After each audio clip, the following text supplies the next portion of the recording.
All good morning. Looking sharp. How y'all doing this morning? Good morning. I hope your argument's as good as your attire. We'll see. I guess we'll see. I am going to start with you on this one. Let's do it. In your opinion, who is the better quarterback? I mean, it's Jared Goff here.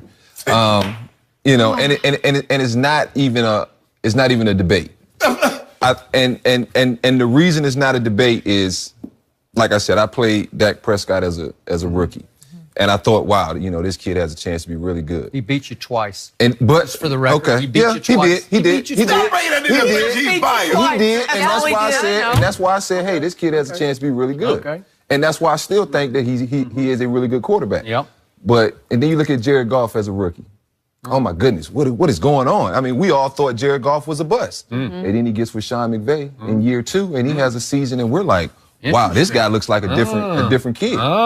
Then you watch him here in year 3, still looks really good. He's looked bad these last couple of weeks. Maybe like 5 weeks? These last 5 weeks, he has looked. What am I supposed to do about these 5 weeks? He has looked a lot worse. He hadn't been able to. He's trying too hard, it looks like, in football games. He's going for that deep ball when it's double coverage. But the gist of this conversation, absolutely Jared Goff is a better quarterback. And it's just simply because it's the reason you have all these teams now trying to go get the next Sean McVay.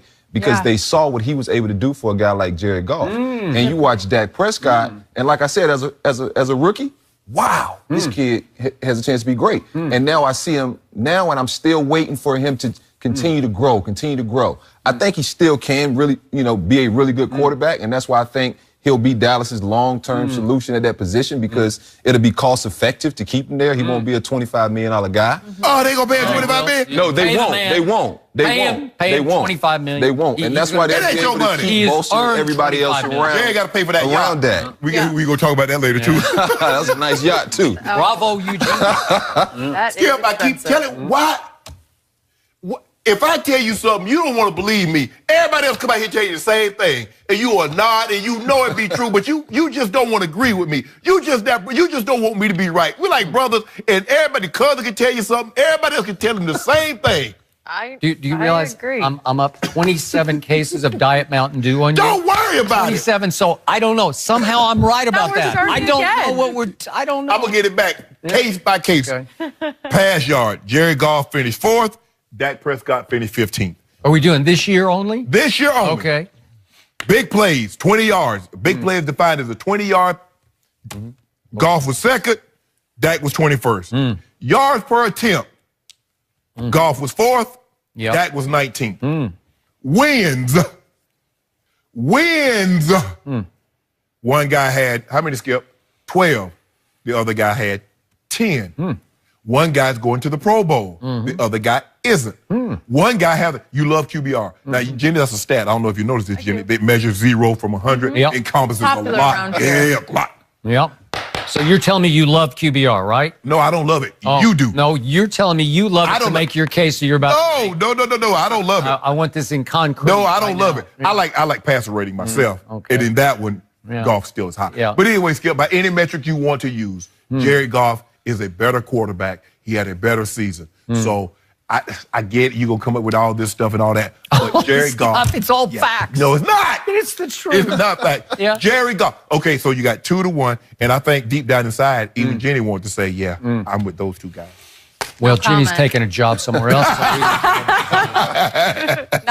The problem with Deangelo Hall is he was a Redskin for so long, he just got blinded with Cowboy hate. You just can't get it out of your head because once it locks in your head, it just takes you over. And he is just eaten up with Cowboy hate because he has become the president of the internet-driven Cowboy haters fan club, right? Or unfan club, right? Guess what I did? I don't know. I put Drake in a Cowboys jersey. Did you? Okay. Yeah. You know what that means. You don't want to you must be really desperate. You're even faking Drake in a Cowboy jersey because it's all you got. You're desperate for one jinx. I am. Yeah. I did it to the Patriots, too. Okay, look, I liked Jared Goff. I liked him before the draft. I signed off on him being the #1 overall pick. But Dak Prescott has proven to be the better all-around quarterback and leader of a franchise. Because let's just start with the intangibles first. Jared Goff just never impresses me as the face of the franchise.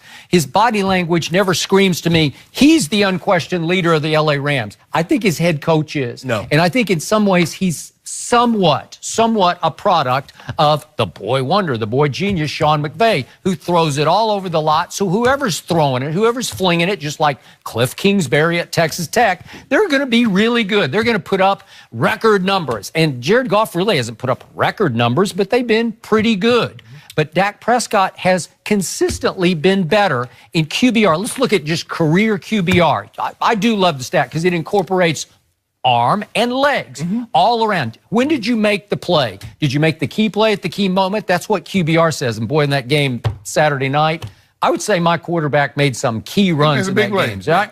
So overall QBR for their 3-year career, they've both been in the league for 3 years, and I give you the 1 year because that coach, he did him in for a while. But overall QBR is 69 for Dak to 45 for Jared Goff. That's not even close. Completion percentage for 3 years, 66.1 for my guy, and that's 9th in the league over that time. Your guy is 23rd in the league at 63.3. He is not that accurate. He is not consistently accurate with the football. If we take that rookie season away from Jared Goff, his numbers look totally different. Okay. They totally different. And you just said that coach did not do him any favors. Okay. But let's look what happened just this year. Because if we look at degree of difficulty, obviously Jared Goff got handed weapons that Dak has not had. Because just this year, Robert Woods and Brandon Cooks, you want to talk about a 1-2 punch?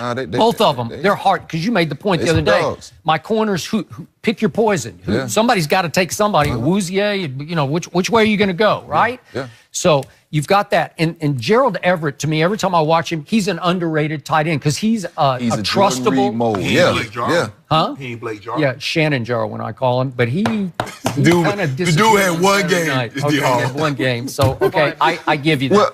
But wait a second. Okay. What happened the moment my guy got a credible, bona fide #1 receiver? What happened to the offense and to his statistics? They just went through the roof because you got Amari Cooper who can actually separate. He's as good a route runner as there is in the league, and he's mentally tougher than John Gruden gave him credit for because I love the kid, you know, and he's still just 20, I think he's still 24 years of age. So what happened? All of a sudden, over the 8 games with Amari Cooper, Dak's completion percentage shot up to 71.3. That's 4th over those 8 games.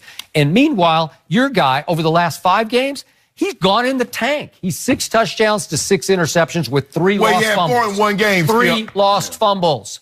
Well, that's horrible. That's Chicago has a way of doing that to people. Oh, yeah? And look at yards per attempt because your guy throws it deep, right? He does. Okay. Since Amari came, my guy's yards per attempt, this shows you how far he's trying to throw the football. He's 7.7. Your guy is 7.3 over those 8 games. So all of a sudden, my guy's throwing it farther down the field than your guy is. Is that good? Is he completing it? Yeah. My guy against Philly in the 4th quarter and overtime threw for 243 yards and 3 touchdowns. That's impossibly good for a guy who can't throw and is inaccurate. Did you see what Goff did on that Monday night against Kansas City? Good. 4 tubs, no INTs. Yeah, against like invisible defense. Like, I don't even know if they even went on the field. Oh, really? It's like you're throwing against air. You know what? Really? That was the same defense that Tom Brady had those 2 touchdowns against, and threw for 182 yards in the fourth quarter. That was the same defense that was invisible for Jared Goff. And the same defense was invisible for Bill Belichick that night because his defense gave up 31 points in the second half. But you want to penalize Jared Goff for not being a leader. Not every team's quarterback is the unheralded leader of that team or of that locker room. Okay. And that's the big misconception. Your quarterback doesn't have to be the leader. So don't. Most quarterbacks aren't really built like that. There are a select few. That's why I do like Dak. I like the leadership and just kind of the presence I see when I watch it on TV. You say that's the guy. Oh man, this dude can get some guys fired up. But we're talking about who do you want? Okay. Who do you want? If you had to pick between these 2 guys down the stretch as the stakes are rising, your guy fell completely apart while my guy was going like this every game. How about playoff games? Your guy has played in one home playoff game against Atlanta. Yeah. They lost 26-13, and he had a QBR of 42 on a scale of 0 to 100. That's not very good. My guy had to play as a rookie against Aaron Rodgers. Home playoff game. My guy threw for 303 touchdowns and brought that team back from 21-3 down to 31-all. He also put him in a hole. As a rookie. This is as a rookie. He didn't put him in a hole. He didn't throw an interception. Dallas team, though, Skip. He didn't throw any touchdowns either early.